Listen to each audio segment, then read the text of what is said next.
இந்த மனுஷன் இப்படிப்பட்ட ஒரு குடும்ப பின்னணியில் வந்து தகப்பனை உயர்த்தி பேசுகிறான், தேவனுடைய கற்பனையை கீழ்ப்படுகிறான், இதயத்தில் இருக்கிறதெல்லாம் வாய் பேசுன்னு வேதம் சொல்லுகிறது. இதெல்லாம் பார்க்கிறார் ஆண்டவர். இப்படிப்பட்ட ஒரு நல்ல பிள்ளையாக இருக்கிறானே என்று அப்படியே கவனித்து கொண்டிருக்கிறார். அப்போ ஆண்டவருடைய வழியில் இவன் சொல்லுகிறான், ஆண்டவரே, உமது ஜனங்களை நியாயம் விசாரிக்க நன்மை தீமை இணைந்து வகையறுக்கும் அடியனுக்கு ஞானமுள்ள இருதயத்தை தாரு, ஏராளமாக இருக்கிற உமது ஜனங்களுக்கு நியாயம் விசாரிக்க யாரால் ஆகும் என்றான். சாலமோன் இந்த காரியத்தை கேட்டது ஆண்டவருக்கு உகந்த விண்ணப்பமாக இருக்கிறது. முதல்ல அவன் இருக்க வேண்டிய அந்த கட்டமைப்புக்குள் இருக்கிறான். தான் தகப்பன், தன் தாய், தன்னுடைய ஸ்தானம் என்னவோ அதில் உறுதியாக இருக்கிறான். கருத்து வேறுபாடு இல்லை. இதை திருமணத்துக்கு முன்பும் கருத்து வேறுபாடு இருக்கும், திருமணத்துக்கு பிறகும் பிள்ளைகளுக்கு பெற்றோர் எடுத்த கருத்து வேறுபாடு இருக்கும். என் அண்ணனுக்கு செஞ்சுட்டு, தம்பிக்கு செஞ்சுட்டு, எனக்கு சிங்காசனம் கொடுத்துட்டாங்க அதனால் இவன் இப்படி இருக்கிறான்னு நினைக்காதீங்க. சாலமோனுக்கு அந்த நாட்டில் சிங்காசனம் கொடுத்த அறிவும் கிடையாது, ஆற்றலும் கிடையாது, அது கொடுத்த விருப்பமும் கிடையாது, ஒன்றும் கிடையாது. இது கர்த்தரால் ஏவப்பட்டு தாவீது அருளி செய்த ஆசீர்வாதம். அநேக பிள்ளைகள் அவருக்கு இருந்தாலும் இவர் தெரிந்து கொள்ளப்பட்டவர். உலகத்தில் கோடிக்கணக்கான ஜனங்கள் இருந்தாலும் கர்த்தர் உங்களை எண்ணி ரட்சித்தாரே எப்படி, அது போல தான் இது. வேறு ஒன்றும் கருத்து வேறுபாடே கிடையாது. பத்சேபாளுக்கு ரொம்ப க்ளோஸாக இருந்துச்சு அந்த அம்மா, அதனால தான் இல்லை. அதுக்கப்புறம் அபிஷாக்குன்னு ஒரு பொண்ணு வந்துச்சு. அது எல்லையே கிடையாது தாவீதுக்கு. எல்லோரும் சொல்கிறது அப்படி தான் பார்ப்பாங்க. பத்சேபால் வந்து ரொம்ப இளம் பெண், எல்லாத்தையும் விட மற்றெல்லாம் கேள்விங்களாயிடுச்சு, அதனால் அவ கூட க்ளோஸாக இருந்தாலும் அவன் பிள்ளை ராஜாவாகிட்டார் ராஜான்னு. அதெல்லாம் இல்லை. தேவனால் தெரிந்து கொள்ளப்பட்ட பாத்திரம் சாலமோன் என்பது உள்ளங்கை நெல்லிக்கனி. அதில் என்ன மாற்று கருத்தும் கிடையாது. அதில் தான் அப்சலோமு மற்ற ராஜாக்களுடைய மற்ற மறுமனையாட்டில் பிள்ளைங்கள்லாம் கோவமானாங்க. மற்ற மறுமனையாட்டிகளும் முகத்தை சொல்லிக்க ஆரம்பிச்சிட்டாங்க தாவீதை பார்த்து. கட்சியிலையோ வந்து தட்டின்னு போயிட்டாலேன்னு. இது வேறு சாப்டர், டாபிக் வேறு இது. ஆனால் சாலமோனுடைய ஜபம் உகந்ததாக இருந்ததுக்கு காரணம், தாய் தகப்பன் எவ்வளோ பெரிய கரும்புள்ளிக்குள்ளே இருந்தாலும் எத்தனையோ பேர் அந்த ராஜ்யபாரத்தில் சொல்லியிருப்பாங்க, சாலமோனுக்கு காதுபட பேசியிருப்பாங்க, எவ்வளோ விஷயம் தெரியாமலாம் இருக்காது. ஆனால் உத்தமனாகவே தகப்பனை பார்க்கிறார். அதெல்லாம் பழையனவை, எனக்கு தகப்பனவர், அவ்வளோதான்.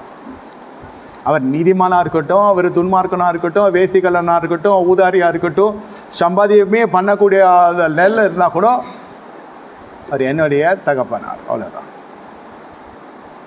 அவ்வளோதான். அது கனம் படுத்தி தான் ஆகணும். தாய் தகப்பனை கனம் பண்ணி தான் ஆகணும் என்று வேதம் சொல்லுகிறது. அந்த வார்த்தை உன் இடத்துல இருக்கிற பொழுது நீ கேட்டுக்கொள்வது எதுவும் அது உனக்கு வழங்கப்படும். அந்த இடத்துல அழகாக எழுதப்பட்டிருக்கிறது. இதை அழகாக வாழ்க்கையிலே நிரூபித்து காண்பித்தார் சாலமோன். அப்புறம் அவர் சொல்லுகிறார், எனக்கு ஞானம் வேண்டும், இந்த பெரும் திரளான ஜனங்களை நடத்துவதற்கு வழி நடத்துவதற்கு எனக்கு ஞானம் வேண்டும். அது கர்த்தருடைய பார்வைக்கு உகந்ததாக இருக்கிறது. அதே கர்த்தருடைய பார்வைக்கு மிக உகந்ததாக இருக்கிறது. தேவன் பார்க்கிறார். ஆகையால் தேவன் என்ன செய்கிறார்? ஆகினால் தேவன் அவனை நோக்கி, நீ உனக்கு நீடித்த நாட்களை கேளாமலோ, ஐஸ்வர்யத்தை கேளாமலோ, உன் சத்துருக்களின் பிராணனை கேளாமலோ, நம்ம ஜப குறிப்பில் இந்த மூணுத்தில் ஏதாவது ஒன்று அதிகமாக இருக்கும். ஒன்று, ஆண்டவரே ஜீவனை எடுத்துக்கொள்ளுன்னு கேட்போம். அப்படி இல்லைன்னா, ஆண்டவரே எனக்கு இது தாரும் அது தாரும், இதை கட்டணும் அதை கட்டணும். ஐஸ்வர்யம்தான். பில்லுன்னா நெல்லை வச்சா பில்லு கட்ட முடியும்? பணத்தை வச்சு தான் அதெல்லாம் நம்ம எல்லாம் செட்டில் பண்ண முடியும். அதனால் ஐஸ்வர்யத்தை கேட்கிறோம். இங்கே என்ன ஆண்டவர் சொல்கிறாருன்னா, ஐசுத்தரை காலாமலும் சத்துருக்களின் பிராணனை காலாமலும். சில பேர் மாமியார் சாப்பிடணும்னு ஜெபம் பண்ணுவாங்க. அதான் பிரச்சனை வாழ்க்கையில். மாமியாரோ பக்கத்தில் இருக்கணும்னு எல்லாம் எஞ்சி போயிடணும், நான் நல்லா இருக்கணும்னு ஜெபம் பண்ணுவாங்க. அதெல்லாம் உண்மையிலே நடக்கிற ஜபங்கள். அதெல்லாம் கேட்கப்படுகிறது இல்லை. கர்த்தருக்கு ஸ்தோத்திரம். கேட்கக்கூடாதது 3 இதில் இருக்கிறது. அவனுக்கு ஆயுசு நாட்டில் கேட்கல, கர்த்தரே பார்த்து செய்வார். ஐஸ்வரத்தை கேட்கல, 2வது சத்ருடைய பிராணத்தை கேட்கல. இதெல்லாம் கேட்காம இந்த காரியத்தை கேட்டு நியாய விசாரத்தை கேட்ட ஞானத்தை உனக்கு வேண்டி கொண்டபடியினால, அதுதான் சொல்கிறேன். எதை சம்பாதித்தாலும் ஞானத்தை சம்பாதி. ஒரு கோணத்தில் நீங்கள் ஜெயிக்கப்பட்டிருக்கலாம், வாழ்க்கையில் ஒரு பகுதியில் ஜெயிக்கப்பட்டிருக்கலாம், பல பகுதிகள் நமக்கு காத்து கொண்டிருக்கிறது.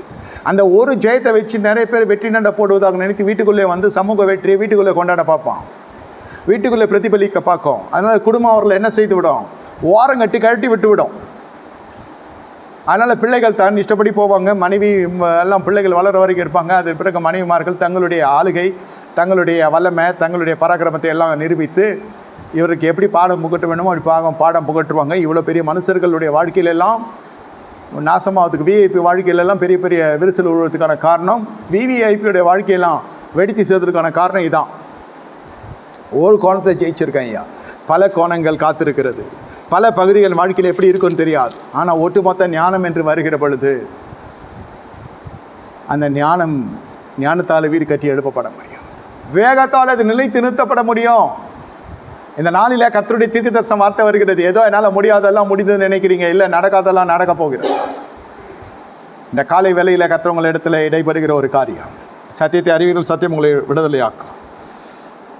இதை வேண்டிக் கொண்டபடியினால் உன் வார்த்தையின்படியே செய்த ஞானமும் உணர்வும் உள்ள இதயத்தை உனக்கு தந்தேன், இருதயத்தை தந்தேன். இதில் உனக்கு சரியானவனுக்கு முன்னும் இருந்ததில்லை, உனக்கு சரியானவனுக்கு பின்னும் எழும்புவதில்லை.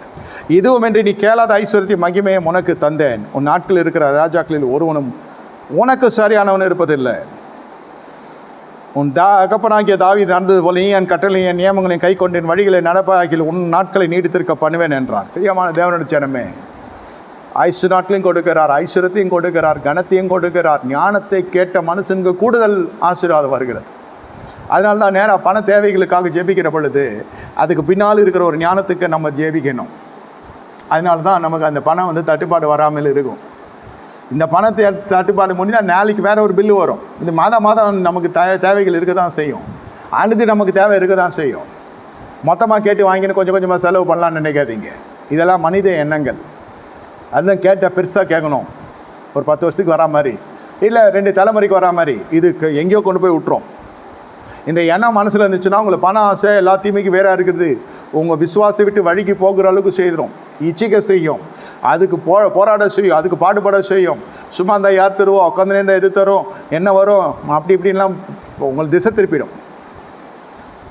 ஞானம் கற்றுக்கொள்ளுங்க, கர்த்தரிடத்திலிருந்து வருகிற ஞானம்.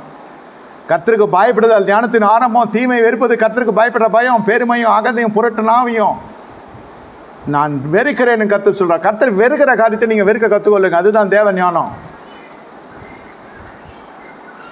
கர்த்தர் உங்களுக்காக யாவும் செய்து முடிப்பார். ஜெபங்கள் கேட்கப்படவில்லை, விண்ணப்பங்கள் கேட்கப்படவில்லை. ஏன்? பலதரப்பட்ட காய்மகாரங்க இருதயத்தில் இருக்கிறது. மறுபடியும் கர்த்தர் என்ன சொல்றார்? தாவீது உத்தமமாய் நடந்தது போல் உத்தமமாக நடக்கணும். பழையவனை மனுஷன் மட்டும்தான் நினைவு கூறுவான்.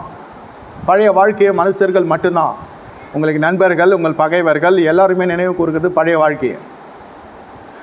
தெரியாதவங்க கூட ஹிஸ்ட்ரியை கலரி பார்த்து அவன் என்ன பண்ணுவான், இவன் இப்படி இருந்தவன் ஆயிடுச்சே, இவன் இப்படிப்பட்டவன் ஆயிட்டேன்னு நினைப்பான். ஆனால் ஆண்டவர் ஒன்றிதான் பழையவனை ஒழிந்து போயினேன்னு சொன்ன தேவன், பழையவனை குறித்து பேசாத தேவன், பழைய பாவங்களை குறித்து நினைக்காத தேவன் நம் தேவன். அதனால தான் ஆண்டவர் சொல்கிறார் சாலமோனுக்கு, நீயும் தாவீது நடந்தது போல் நீ என் கட்டளை நியமங்களை கை கொண்டு என் வழியில் நடப்பான உன் நாட்களை நீடித்திருக்க பண்ணுவேன். தாவீது உடைய ஸ்டோரி நான் சொன்னேன். பத்சேபாள் விஷயம், பாலியல் சமாச்சாரம், கதாநாயகனை போல பார்த்தது. கர்த்தர் எதுவுமே சொல்லலை. அதான் தேவன்.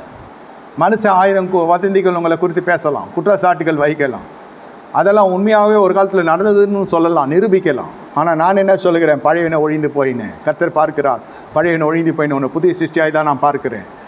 நீ பழசை குறித்து பேசாத, புதுசை குறித்து பேசு.